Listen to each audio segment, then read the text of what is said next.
Welcome back everyone. Have you ever wondered what the hell happened to the Rainbow Six franchise? Sure, Siege has been holding up all these years, like that one guy in his 30s, still trying to win at laser tag. But at this point, it feels more like a hero shooter, camp fest, than a tactical experience.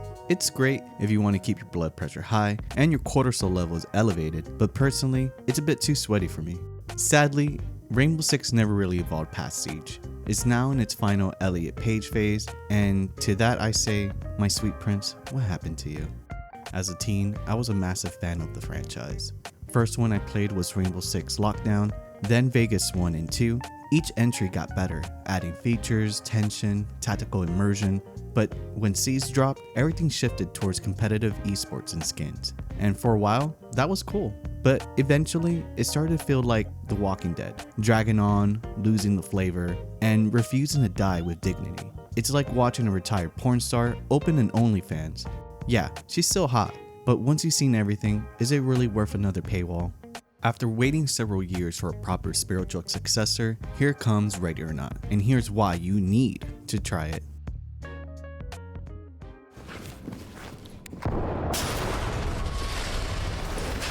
Get on the ground now! You won't leave.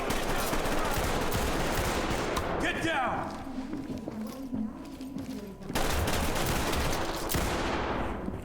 Flash. Talk. Entry team, this is Talk. Entry team to talk. Hands up! Above your head! Talk reporting. This is not a run and gun operation. Be careful. Talk to me. Keep going. This isn't some arcade shooter. Ready or Not channels that Vegas and SWAT 4 energy, the kind where every room cleared feels like you disarmed a bomb or became one.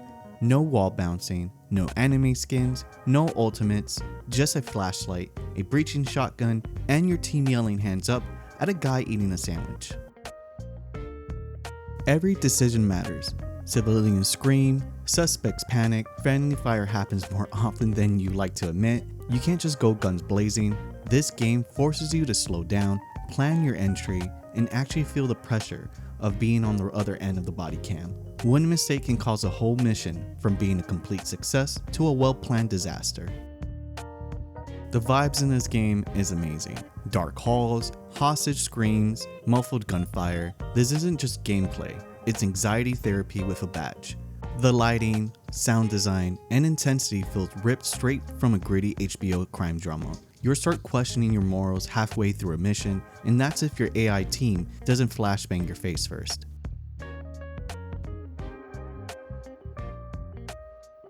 If Siege is a Twitch streamer hyped on G Fuel and sponsorship deals, Ready or Not is an old school cop show that kicks down the doors and doesn't care about your KD.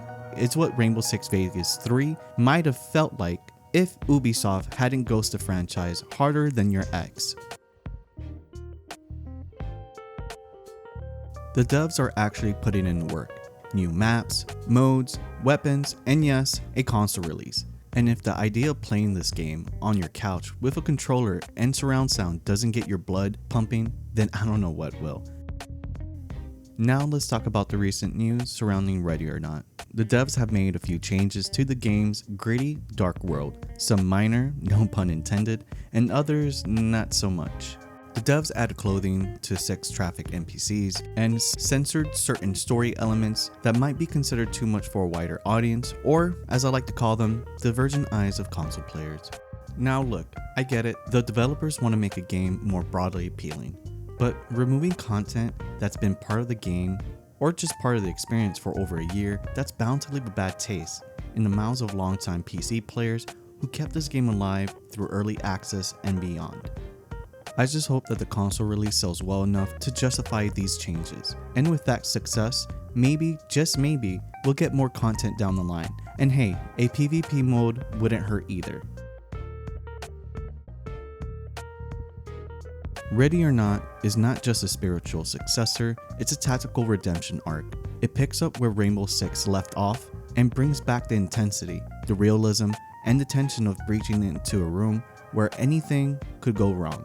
And it does it all while reminding you that being a cop in these scenarios isn't all muscle flexing and Call of Duty montages. It's about discipline, judgment, and sometimes screaming, "Get down," at someone who's already been shot 5 minutes ago. If you're tired of esports nonsense and miss the old school tactical grind, then trust me, Ready or Not is the game for you. Damn, dude, this is the goon room. That's crazy. Hey, bro, stop staring at that. I see you. Don't worry, bro. I won't put it in the reports.